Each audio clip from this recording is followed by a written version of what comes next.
ఓం గురుభ్యో నమః. అందరికీ నమస్కారం అండి. తులారాశి వారి ఇంట్లో ఈ దేవత పదే పదే రహస్యంగా తిరుగుతుందండి. ఎన్ని పనులు ఉన్నా సరే త్వరగా ఈ వీడియోని చూడండి. ఈ జూలై తర్వాత జరిగేది ఇదేనండి. నిజం తెలిస్తే మీరే ఖచ్చితంగా ఆశ్చర్యపోతారు. తులారాశి వారు చాలా ముఖ్యమైన విషయాన్ని మీరు ఈరోజు తెలుసుకోబోతున్నారండి. మీరు అసలు కల్లో కూడా పట్టించుకొని ఊహించని విషయాన్ని ఈరోజు మీరు తెలుసుకోబోతున్నారు. ఈ విషయాన్ని గనక మీరు తెలుసుకున్నట్లయితే మీ జీవితంలో కొన్ని మార్పు వచ్చి మీకు అంతా కూడా శుభమే జరుగుతుంది. లేదంటే చాలా రకాలుగా నష్టపోవలసి ఉన్నటువంటి పరిస్థితి అనేది మీకు ఎదురవుతుంది. ఎందుకంటే తులారాశి వారి ఇంట్లో ఒక దేవత పదే పదే రహస్యంగా రాత్రి తిరుగుతూ వస్తూ వెళ్తుంది. ఈ దేవత యొక్క కటాక్షం ఎప్పటి నుంచో మీ మీద అలాగే మీ ఇంటి మీద కూడా ఉంది. కానీ మీరు మాత్రం ఆ దేవతను మాత్రం గుర్తించడం లేదు. అలానే ఈ జూలై మాసంలో అతి పెద్ద 5 రకాలైన శుభవార్తలు కూడా వినబోతున్నారండి. మీ జీవితంలో మీరు ఎప్పుడు కూడా ఊహించిన మార్పు అనేది జరగబోతుంది. కాబట్టి ఈ వీడియోని ఎక్కడ కూడా స్కిప్ చేయకుండా పూర్తిగా చూడండి. అప్పుడు మీకు పూర్తిగా అర్థమవుతుంది. ఎలాంటి పని ఉన్నా సరే ఒక్క 10 నిమిషాలు ఆపేసి పూర్తిగా చూడండి. అప్పుడు అసలు ఆ దేవత ఎవరు, ఆ దేవత మీ నుంచి ఏం కోరుకుంటుంది అనేటువంటి పూర్తి ఆసక్తికర విషయాలన్నీ కూడా తెలుసుకోవచ్చు. కాబట్టి దయచేసి ఈ వీడియోను పూర్తిగా చూడడానికి ప్రయత్నించండి. రాశి చక్రంలోని 7వ రాశి. ఈ రాశికి అధిపతి కుజుడు. ఈ రాశి వాళ్ళ మనసు ఏమిటి అంటే స్థిరతత్వంగా అస్సలు ఉండదండి. ఆనందంగా ఉండాలని అనుకుంటారు కానీ ఉండలేరు. ఎక్కువగా కూడా సమస్యలు అనేవి ఒకదాని వెంట వీరికి వస్తూనే ఉంటాయి. ధైర్యంగా ఉండాలని కూడా అనుకుంటారండి. అలానే చాలా వరకు కూడా ఉంటారు. కానీ ఒక్కొక్కసారి ఈ రాశి వారికి ధైర్యం అనేది కూడా పోయి మానసికంగా చాలా కుంగిపోతూ ఉంటారు. ఈ రాశి వాళ్ళు స్త్రీలు కానీ పురుషులు అలాగే మంచి రూపాన్ని కలిగి ఉంటారండి. అంటే వాళ్ళు చక్కగా అందంగా ఉంటారు. అలానే అందంగానే కాకుండా వీళ్ళ మనసు కూడా చాలా మనస్తత్వం కూడా చాలా చక్కగా అందంగా ఉంటుంది. ఇతరులను చూడగానే వారి కష్టాలను వీరితో పంచుకుంటూ ఉంటారు. అంటే ఎవరైనా సరే వీళ్ళని చూడగానే వాళ్ళ మనసులో ఉన్నటువంటి బాధ వీరికి చెప్పుకోవాలి అనిపించి అంతగా ఉంటారండి. అంత మంచి మనస్తత్వం కలవారు ఈ తులారాశి జాతకులు. అలానే ఈ తులారాశి వారికి మంచి స్నేహతత్వాన్ని కలిగి ఉంటారు. అలానే ప్రతి విషయం కూడా చాలా లోతుగా ఆలోచిస్తారండి. ఈ రాశి వ్యక్తులకి తమ శక్తి సామర్థ్యాలు ఏంటి అనేది కూడా బాగా తెలుసు కూడా. వీరు తాము చెయ్యాలనుకున్నటువంటి ఏ విషయం కూడా మంచి నిర్ణయాలతోనే కలిగి ఉంటారండి. మంచి ప్రణాళికని కూడా వేసుకుంటూ సిద్ధం చేసుకుని ఉంటారు. కఠినమైనటువంటి నిర్ణయాలు తీసుకోవడానికి మాత్రం వెనుకాడరు. ఈ తులారాశి వారు క్రమశిక్షణ కూడా చాలా బాగా కలిగి ఉంటారు. అలానే వీరు ప్రతి పని కూడా మనస్ఫూర్తిగా చేస్తారు. ఎవరికైనా సహాయం చేయవలసి వస్తే మాత్రం ముందుంటారని కూడా చెప్పుకోవచ్చండి. స్నేహం అంటే చాలా ప్రాణం ఇస్తారండి. ఇక ఈ తులారాశి వారికి దయ, క్షమాపణ గుణం, దాన గుణం, అలాగే ఎవరైనా సరే వీరిని నమ్మిని వారిని ఎవరిని కూడా మోసం చేసేటువంటి మనస్తత్వం అయితే కాదండి. వీరు తమకు నచ్చిన వారు ఏదైనా తప్పు చేసినప్పటికీ కూడా క్షమించేటువంటి మనస్తత్వం కలవారు ఈ తులారాశి వారు. వీరి యొక్క అభిప్రాయాన్ని మార్చడం అనేది ఎవరు సాధ్యం కాని పని. వీరి మాట తీరు కూడా చాలా మృదువుగా ఉంటుంది. వీరు ఏదైనా ఒక నిర్ణయం తీసుకున్నారు అంటే ఆ నిర్ణయం మీద నిలబడి ఉంటారు. మనుషులే కాదండి, సాక్షాత్తు ఆ దేవుడు దిగి వచ్చినా కూడా ఇక ఆ మాట కానీ ఆ నిర్ణయం అనేది వెనక్కి తీసుకోరు. వీళ్ళు మార్చుకోరు అన్నమాట. అంత గట్టి మనస్తత్వం అనేది వీళ్ళకి ఉంటుంది. అలానే వీళ్ళు పనిచేయడానికి బాగా కష్టపడే మనస్తత్వం కాబట్టి ఎక్కువగా ఇంకా ఇతరులతో కూడా కలిసిమెలిసి ఆ పని పూర్తి చేస్తారు. ఎలాగైనా సరే అనుకున్నది సాధించేంతవరకు కూడా నిద్రపోరు. ఆ పని పూర్తి అయ్యే వరకు వాళ్ళు ఎప్పుడు కూడా శ్రమిస్తూనే ఉంటారు. సాధించడానికి ఎంత కష్టమైనా కూడా అస్సలు వెనుకాడరండి. రాత్రింపగలు నిద్రపోకుండా కూడా ముందు ఆ పని పూర్తి చెయ్యాలి అని అనుకుంటారు. వీరిది చాలా గొప్ప మనస్తత్వం అని కూడా చెప్పవచ్చు. ఈ తులారాశిలో పుట్టిన వారికి సహనం కూడా చాలా ఎక్కువగా ఉంటుందండి. అలానే 12 రాశుల్లో కల సహనం ఎక్కువగా కలిగే రాశి ఏదైనా ఉంది అంటే ఈ తులారాశి వారిని మాత్రమే చెప్పుకోవచ్చు. ఒక గుణం వల్ల వీళ్ళు ఏమిటంటే చాలా ప్రత్యేకతను కలిగి ఉంటారు. అంటే వీళ్ళు ఎలాంటి కష్టాలు ఉన్నా సరే వాటిని వదిలేసి వెళ్ళిపోయే టైపు కదైతే కాదు. పారిపోయే రకమైతే కాదండి. ఎదురుగా నుంచొని నువ్వా నేనా అని తేల్చుకునే రకం అన్నమాట. కాబట్టి వీళ్ళు స్నేహానికైనా సరే, బంధువులకైనా సరే, ఏ కొంచెం పరిచయం ఉన్న వ్యక్తులకైనా సరే, వాళ్ళు కష్టాలు ఉంటే గనక వారికి వీళ్ళు ధైర్యంగా ఉండి ఒక వెన్నుపూసలాగా నిలబడి ఉంటారండి. వాళ్ళకి చేతనంత వరకు కూడా సహాయం కూడా చేస్తారు. వీళ్ళకి ఎప్పుడైనా సరే ఒక చిన్న సహాయం చేస్తే వారిని జీవితాంతం గుర్తుపెట్టుకుంటారు. ఈ తులరాశి వారికి ఎవరైనా చిన్న సహాయం చేస్తే చాలండి, ఈ రాశి వారు జీవితాంతం గుర్తుపెట్టుకుంటారనమాట. అలానే ఎవరైనా వీళ్ళు మోసం చేస్తున్నారు అని అనుమానం వచ్చినా చాలు, ఇంకా జీవితంలో వాళ్ళని ఇంకా మర్చిపోరండి. వాళ్ళకి అంతకంత శిక్ష పడి నరకం చూపిస్తారనమాట. స్నేహంగా ఉంటే వారికి వీళ్ళని గౌరవించి వారి పట్ల ఎంతో విధేయత అనేది కలిగి ఉంటారు. అంటే వీళ్ళ మనస్తత్వం ఎలా ఉంటుంది? ఎదుటి వాళ్ళు మర్యాద ఇస్తే మర్యాదగా ఉంటారు. మంచికి మంచి, చెడుకు చెడు అనమాట.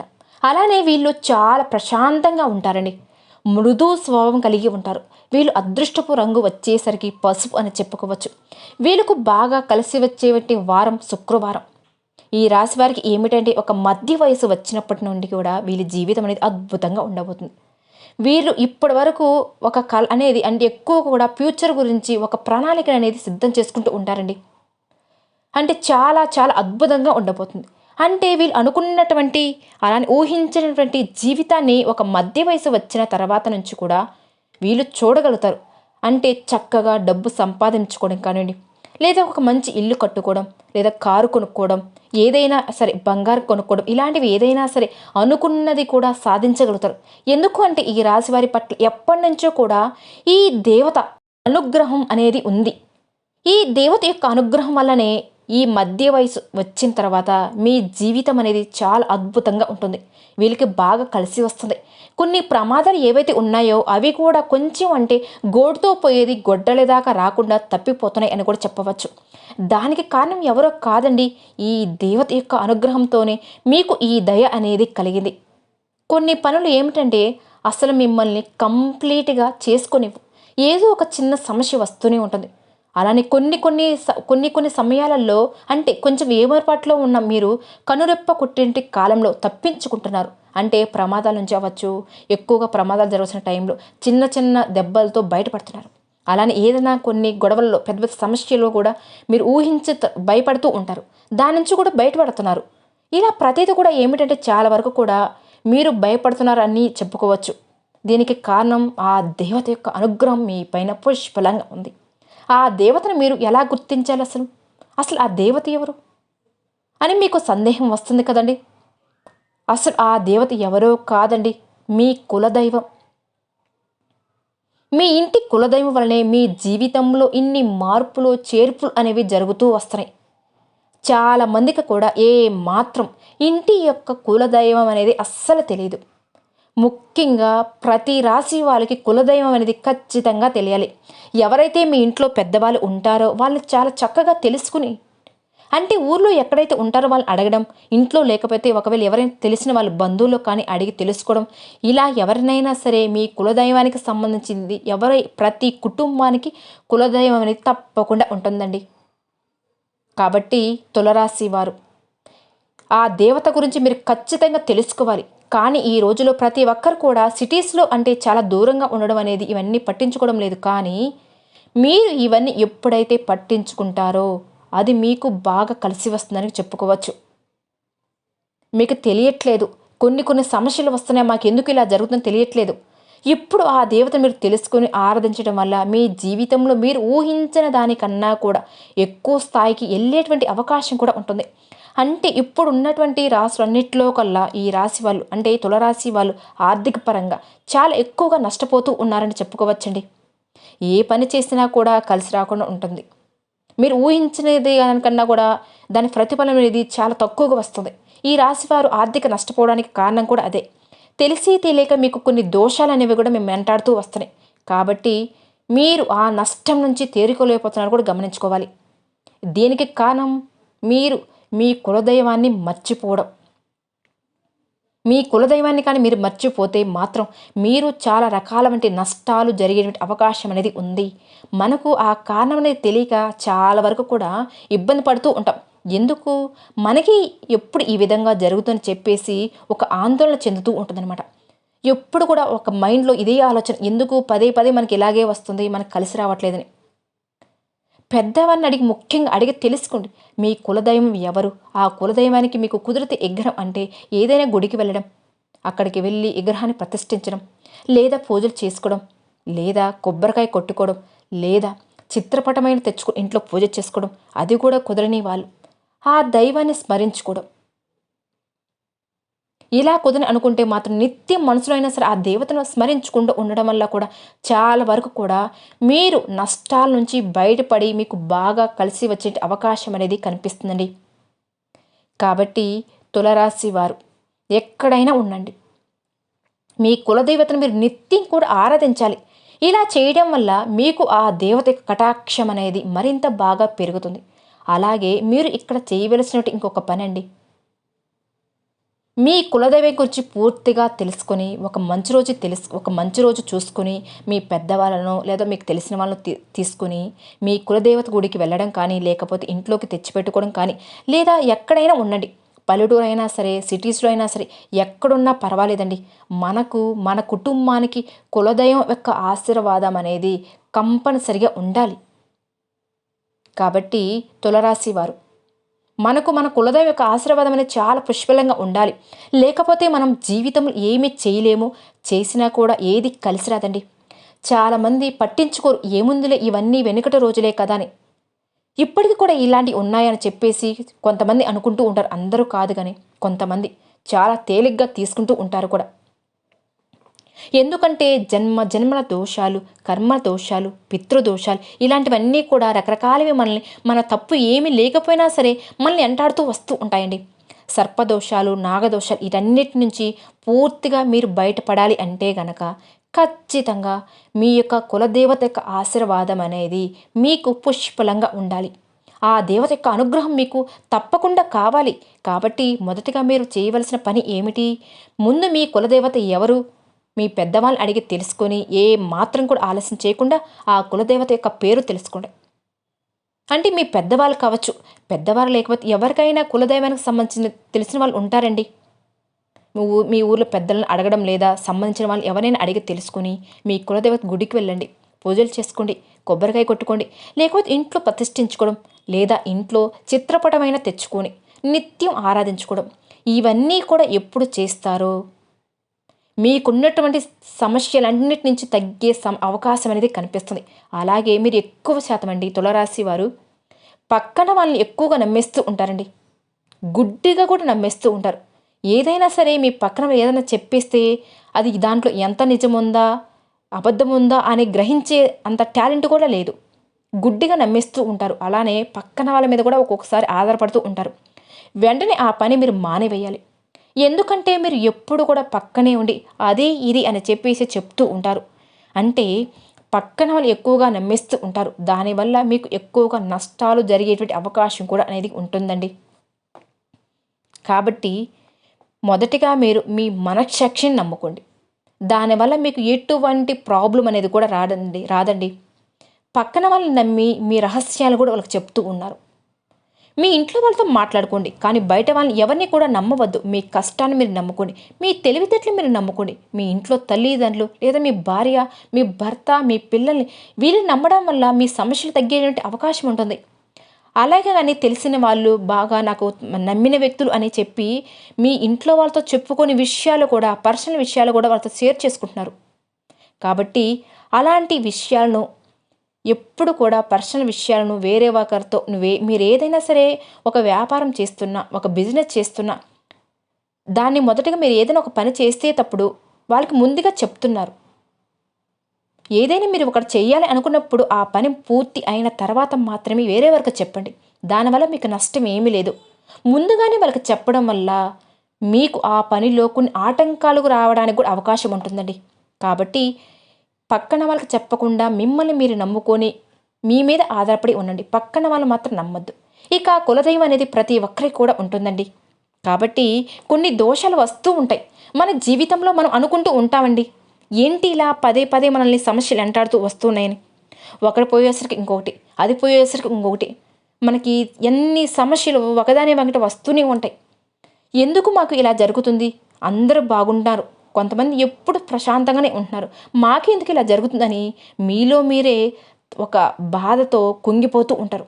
ఒక్కొక్క సందర్భంలో ఏంద్రా దేవుడా మాకు ఈ లైఫ్ అని ఒక్కోసారి మీ మీద మీకు చిరాకు కూడా వస్తుంది. ఎందుకంటే మీకు తెలియకుండానే, మీకు తెలిసి తెలియని కొన్ని దోషాల వల్ల రకరకాల ఇబ్బంది పడుతూ ఉన్నారు. అనారోగ్య సమస్యలు అవ్వచ్చు, అప్పుల బాధలు అవ్వచ్చు, డబ్బుకు సంబంధించిన సమస్యలు కావచ్చు, భార్యాభర్తల సమస్యలు కావచ్చు, ఇలా ఆర్థిక సమస్యలు కావచ్చు, ఇలా ఎన్నో సమస్యలతో మీరు సతమతం అవుతూ ఉన్నారండి. అన్నీ ఏంటి? మీ జాతక చక్రంలో ఉన్న గ్రహ దోషాల వల్ల ఈ సమస్యలు అనేవి మిమ్మల్ని వెంటాడుతూ వస్తున్నాయి. కాబట్టి అలాంటివన్నీ పోవాలి అంటే ప్రతి ఒక్కరూ మీ కులదేవత యొక్క ఆశీర్వాదం అనేది చాలా ముఖ్యం మీకు. కాబట్టి ఎక్కడైనా సరే ముందు మీరు ఈ పని చేయడం వల్ల మీకు వచ్చేటువంటి ప్రతి సమస్య కూడా పూర్తిగా 100కి 99% తగ్గిపోయేటువంటి అవకాశం అనేది ఉంటుంది. అసలు ఆ దేవత సహాయం చేయాలి అని మీ పక్కనే తిరుగుతుందండి, మీ పక్కనే కూర్చుంటుంది, మీ ఇంట్లోనే పదే పదే రహస్యంగా తిరుగుతుంది. మీరు ఎక్కడికి వెళితే అక్కడికి వస్తుంది, కానీ మీరు ఆ దేవతను తలుచుకోవడం లేదు, పూజలు చేసుకోవడం లేదు. ఆ దేవత మీకు సహాయం చేయలేకపోతుంది. చెయ్యాలనుకుంటున్నా కూడా మీకు పూర్తిగా సహాయం అనేది చేయలేకపోతుంది. ఎందుకంటే మీరు ఆ దేవతను స్మరించుకోవడమే లేదండి. కాబట్టి ఎక్కడైనా ఉండండి, ఎంత బిజీ లైఫ్ అయినా ఉండండి, ముందుగా మీరు మీ కులదేవతను స్మరించుకోండి. ఎందుకు అంటే మీరు చాలా కష్టపడి మనస్తత్వం కలవారు, చాలా కష్టపడేవారండి. అలాగే చాలా తెలివైన వారు కూడా. ఏదైనా సరే నలుగురిలో ఎక్కడో మూలన కాకుండా గొప్పగా బతకాలి, అందరిలో మేము ఒకలా బతకాలి, మంచి పేరు ప్రతిష్టలు సంపాదించుకోవాలి అనేటువంటి మనస్తత్వం కలవారు. దానికి తగినట్టుగా కష్టం కూడా మీరు పడతారు. మీరు చాలా టాలెంట్ కలవారు కూడా. అంటే విద్యార్థులు కావచ్చు, ఈ రాశిలో పుట్టిన వాళ్ళు కావచ్చు, మధ్య వయసు నుంచి సంపాదించుకునే వాళ్ళు అవ్వచ్చు, భార్యాభర్తలు అవ్వచ్చు, కుటుంబ సభ్యులు అవ్వచ్చు, ఇలా ఈ రాశి జాతకంలో ఉన్న వాళ్ళందరూ కూడా ఎప్పుడు కూడా నిరంతరం కష్టపడాలి అన్న తపన కూడా ఉంటుంది. ఎలా అయినా సరే ఈ రాశి వారు చాలా తెలివైన వారండి. వీరికి ఇంకా కూడా ఈ దేవతకు అనుగ్రహం ఉండడం వల్ల ఇక వీళ్ళు వెనక్కి తిరిగి చూడడం అనేది ఉండదు. మీరు ఏదో ఒకటి చెయ్యాలి అని అనుకుంటారు, కానీ ఏదో ఒకటి అడ్డంకు వల్ల చేయలేకపోతున్నారు. ఏదో ఒక సమస్య అనేది దానికి అడ్డుపడుతుంది. మీకు ఆ దేవుడి యొక్క ఆశీర్వాదం అనేది చాలా అంటే చాలా ముఖ్యం. కాబట్టి ప్రతి ఒక్కరికి కూడా, అలాగే ఏ రాశిలో ఉన్నా సరే మీ కులదేవతకు అనేవాళ్ళు ఉంటారండి. కాబట్టి ఖచ్చితంగా ఈ తులరాశి వారు మీ కుటుంబం పరంగా బాగుండాలి అన్నా ముఖ్యంగా మీ కులదైవం యొక్క స్మరించుకోవడం మొదలుపెట్టండి. మీ జాతక ప్రకారం మీ పెద్దవాళ్ళని అడిగితే చక్కగా చెప్తారు. వివరంగా కాసేపు కూర్చొనైనా సరే మీ కులదేవత గురించి తెలుసుకోండి. కనీసం అప్పుడైనా సరే మీరు మీ యొక్క కులదేవతను స్మరించుకోవడం వల్ల, చక్కగా పూజలు చేసుకోవడం వల్ల మీకు ఆ దేవత యొక్క అనుగ్రహం అనేది పుష్కలంగా ఉంటుందండి. ఇక మీకున్న సమస్య నుంచి ఇట్టే బయటపడతారు. ఈ కులదైవం యొక్క అనుగ్రహం అనేది పుష్కలంగా ఉండి మీ జాతకంలో ఉన్న సమస్యలు పూర్తిగా తొలగిపోతాయి. లేదు అని పట్టించుకోకపోతే మాత్రం మీరు ఇంకా చాలా రకాలైన సమస్యలు ఎదుర్కొనేటువంటి ప్రమాదం అనేది ఉంటుందండి. ఎందుకు అంటే మంచికి కానివ్వండి, చెడుకు కానివ్వండి, ఈ రూపంలో ఈ వీడియో ద్వారా మీకు తెలియజేయాలని అనుకోండి. ఏదైనా సరే ఆ దేవత అనేది ఈ విధంగా ఈ రూపంలో మీకు తెలియజేస్తుంది. ముందు జాగ్రత్త కోసమే, మీ జీవితంలోకి వచ్చి మంచి ఇవ్వడం కోసం అని అనుకోండి. కాబట్టి అసలు ఏముందిలే అని తేలికగా ఏది తీసుకోవద్దు. అలా అనుకుంటే మాత్రం మీరే కొన్ని రకాలుగా నష్టాలకు మీరే కారకులు అవుతారండి. ఇక ఆ తర్వాత దైవాన్ని నిందించడం అనేది కూడా మీ మూర్ఖత్వం. కాబట్టి మీరు వెనుకడుగు వేయకుండా ఖచ్చితంగా మీ కులదేవత గురించి తెలుసుకోండి. అలానే ఈ వీడియో మీకు తెలిసిన వారు తులరాశి జాతకులకు కూడా ఈ వీడియో షేర్ చేయండి. ఎందుకంటే మనకు తెలిసినవి మంచి విషయాలు కానీ ఏవైనా సరే ఎదుటి వాళ్ళకి మనం తెలియజేయడం వల్ల, మనకు తోచిన సహాయం మనం చేయడం వల్ల దైవం మనకు 4 రకాలుగా మంచి చేసే అవకాశం కూడా అనేది పరిస్థితి అనేది ఉంటుందండి. కాబట్టి ఈ వీడియోని మీకు తెలిసిన వాళ్ళకి, తులరాశి వారికి కూడా షేర్ చేయండి.